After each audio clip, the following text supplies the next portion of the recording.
دیکھ لیتا ہے. پہلی بات اپنے عقائد, اور دوسری بات یہ کہ ہمارے ہاں نا آہستہ آہستہ غلطی تسلیم نہ کرنے کا رواج بڑا عروج پکڑ رہا ہے.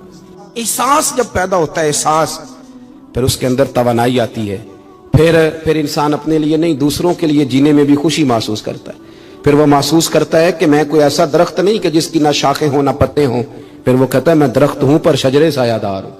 کوئی آئے گا تو پھل بھی کھائے گا, کوئی آئے گا تو چھاؤں میں بھی بیٹھے گا, کوئی آئے گا تو اسے خیر بھی نصیب ہوگا.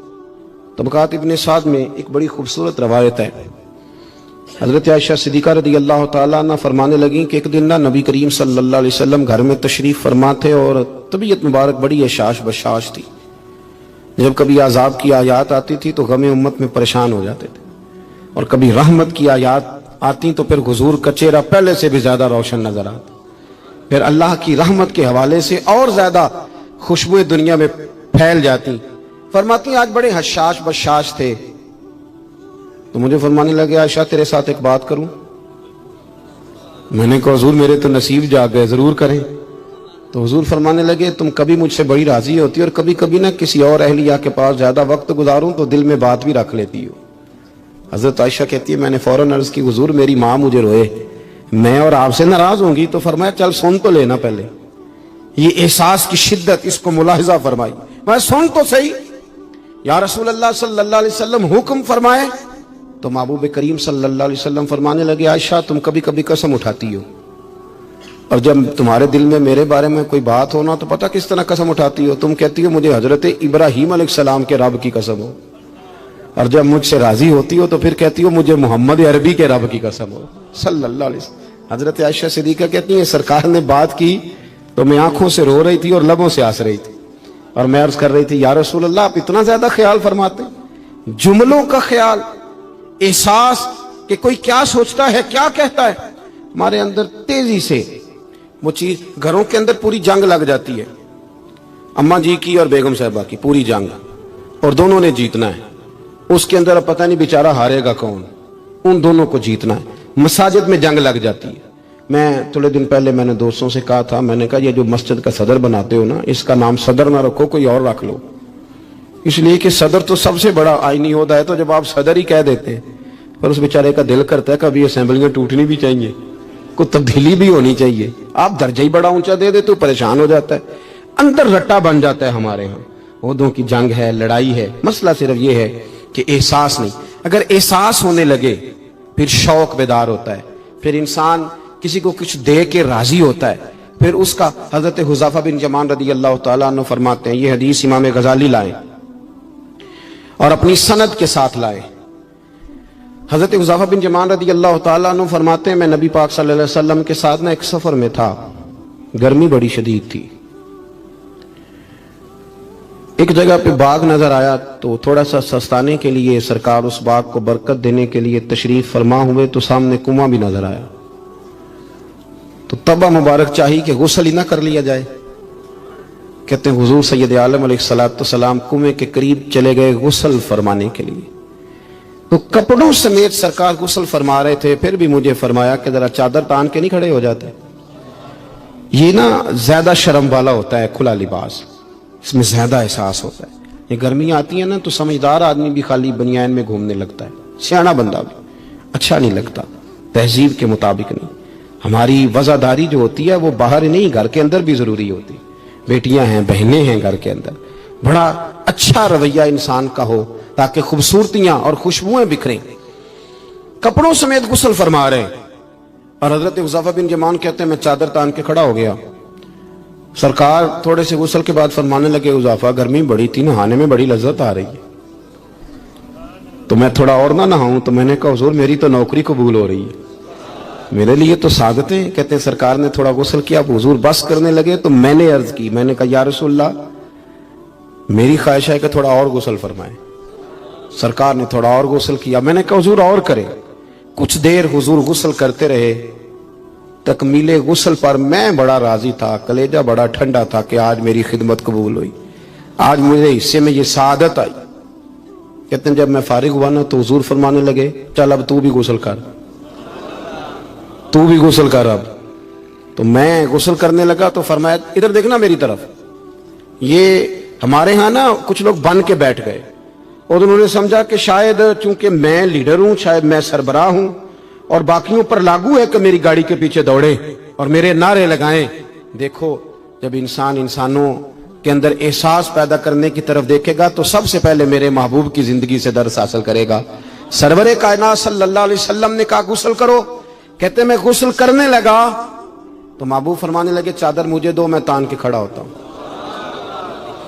کہتے میرے تو پیروں تلے زمین نکل گئی۔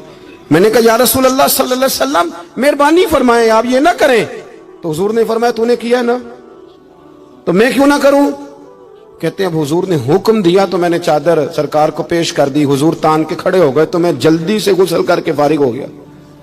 میں نے کہا حضور نہا لیا ہے؟ فرمایا حذیفہ مجھے گرمی لگ رہی تھی تو تمہیں بھی لگ رہی ہوگی نا، صحیح کر کے غسل کرو۔ کہتے ہیں میں غسل کر چکا، یارو ذرا اس کی لذت تو محسوس کر لوں۔ کوئی حرج نہیں یار، اگر کوئی کام ہمیں کبھی اپنے ہاتھ سے کرنا پڑ جائے کوئی مسئلہ نہیں۔ اگر آسمانوں پہ چلو گے تو زمین والوں سے پیار نہیں بڑھے گا، اور اگر زمین والوں کے بیچ رہو گے پیار کرو گے تو محبتیں بڑھیں گی۔ حضرت حذیفہ بن یمان کہتے ہیں کہ میں پھر تھوڑی دیر غسل کے بعد عرض کی حضور کر لیا غسل، تو کہتے ہیں اور سرکار نے میری طرف غور سے دیکھ کر فرمایا حذیفہ دو حرفی بات ہے، جتنی دیر میں نے غسل کیا تم بھی اتنی دیر ہی کرو گے، اور کرو گے تو بات ختم ہوگی ورنہ یہ بات ختم نہیں ہوگی۔ حضرت حذیفہ بن یمان فرماتے ہیں میں نہا بھی رہا تھا اور مدینے والے رسول پہ درود و سلام بھی پیش کر رہا تھا۔ دیکھو اگر یہ شدت آئے نا، دیکھیں میں اکثر دوستوں سے کہا کرتا ہوں کہ میرے جیسے آدمی کو نا بن جاتی ہے عادت سٹیج پہ بیٹھنے کی، آپ یقین کریں بن گئی ہے، مثال نہیں دے رہا صحیح کہہ رہا ہوں۔ اب کئی دفعہ ایسے ہوتا ہے کہ بہت ساری محافل میں نا چاہیے نا بندہ پیچھے بیٹھ جائے، لیکن وہ ایسی جو نجی جو اساتذہ کی ہیں جو بزرگوں کی ہیں جن میں بڑے بیٹھے ان میں بھی کئی دفعہ شک ہونے لگتا ہے کہ آگے ہی جانا ہے، حالانکہ نہیں جانا۔ اور کئی ایسے چودھری صاحب پیر صاحب صوفی صاحب ہوتے ہیں جو گردن اٹھا اٹھا کے نقیب محفل کو دکھاتے ہیں کہ میں آ گیا ہوں، کر لے اعلان کسی طریقے سے، پھر آپ تنگ ہوتے ہیں۔ پھر دیکھیں نا اس محفل کا بھلا مہمان خصوصی میں تو نہیں، اس میں محفل کے تو مہمان خصوصی وہ ہیں جنہوں نے یہاں جھاڑو دیا ہے، جنہوں نے لوگوں کو دعوت دی ہے، اور جو بیٹھ کے دائیں بائیں دیکھ کے بڑے راضی ہو رہے ہیں دل ہی دل میں کہ دیکھا ہماری محفل کتنی کامیاب ہوئی۔ ذوق پیدا ہو رہا ہے، شوق پیدا ہو رہا ہے۔ ہم اگر احساس کرنے لگیں، تھوڑا سا بیچ رہنے لگیں لوگوں کے، حسن پیدا ہوگا، پیار بڑھے گا، بھائی کے ساتھ رشتہ مضبوط ہوگا، دوستوں کے ساتھ تعلق مضبوط ہوگا۔ یہ جو ملازم چھوڑ کے چلا جاتا ہے نا اس کو 5,000 زیادہ ملتا ہے تو نکل جاتا ہے، اس کی وجہ یہ تھی کہ آپ کا اس کے ساتھ رشتہ مضبوط نہیں تھا۔ اگر تعلق مضبوط ہو جائے، مولا علی شیر خدا، مولا کائنات حضرت مولا علی شیر خدا کرم اللہ تعالی وجہ الکریم کا خادم کہتا ہے مجھے ایک دن فرمانے لگے، یعنی خادم کو، غلام کو فرمانے لگے یار کپڑے تیرے بھی پرانے ہو گئے ہیں تو میرے بھی ہو گئے، چل خریداری کرنے نہ چلیں۔ کہتے مجھے لے گئے بازار اور 2 جوڑے حضرت علی نے خریدے، ایک خاصا مہنگا تھا ایک سستا تھا۔ میں سمجھ گیا کہ مہنگا آقا کا ہے اور سستا غلام کا ہے۔ کہتے ہیں وہ تھیلے میں ڈالے، اٹھانے میں نے تھے، میں نے وہ اٹھائے اور میں چلنے لگا۔ کہتے ہیں جب وہ چوک آیا نا جہاں سے مولا کائنات شیر خدا کرم اللہ تعالی وجہ الکریم نے اپنے حجرہ نور میں جانا تھا اور میں نے اپنے گھر میں جانا تھا، تو حضرت مولا علی شیر خدا فرمانے لگے لا بھی بیٹا میرے والا سوٹ مجھے دے دے۔ تو بالکل طے شدہ بات تھی، میں نے وہ مہنگا جوڑا نکالا اور حضرت علی کی طرف بڑھایا تو حضرت علی فرمانے لگے یہ تو نہیں میرا تو وہ دوسرا ہے۔ تو وہ شخص کہتا ہے میں نے ایک فلسفہ بیان کیا، میں نے ایک علت بیان کی، ایک لاجک بیان کی۔ میں نے کہا حضور یہ آپ رکھیں اور یہ جو سستا ہے یہ میں رکھتا ہوں۔ فرمایا وجہ؟ کہنے لگا حضور وجہ بڑی سادی سی ہے، ایک پورا فلسفہ اس کے پیچھے، اور فلسفہ یہ ہے کہ آپ آقا ہیں اور میں غلام ہوں، تو آقا مہنگا پہنے اور غلام سستا پہنے۔ تو حضرت علی وہ والے عالم ہیں جن کو علم بھی مدینے والے رسول نے عطا فرمایا ہے، تو آپ حکم بھی کر سکتے تھے کہ نہیں تو لا میں نے وہی پہننا ہے، حکم بھی کر سکتے تھے، لیکن اس نے دلیل دی تھی نا، دلیل دی تھی نا، تو پہلے اس کی دلیل کو توڑنا ضروری تھا۔ حضرت علی کہنے لگے فلسفہ ہی تو نے بیان کرنا ہے تو اپنے والا نہ کر، تو میرے والا کر۔ اس نے کہا حضور کیا مانا؟ آپ فرمانے لگے تو کہہ رہا ہے کہ مہنگا جوڑا میں پہنوں گا اور سستا جو ہے وہ تو پہنے گا۔ فرمانے لگے تو نے یہ دلیل بیان کی ہے کہ میں آقا ہوں تو غلام ہے، تو فرمایا تو میرے والی علت لینا۔ حضور وہ کیا؟ آپ فرمانے لگے تو پہن مہنگا اور میں پہنتا ہوں سستا، دلیل یہ ہے کہ تو جوان ہے اور میں بوڑھا ہوں۔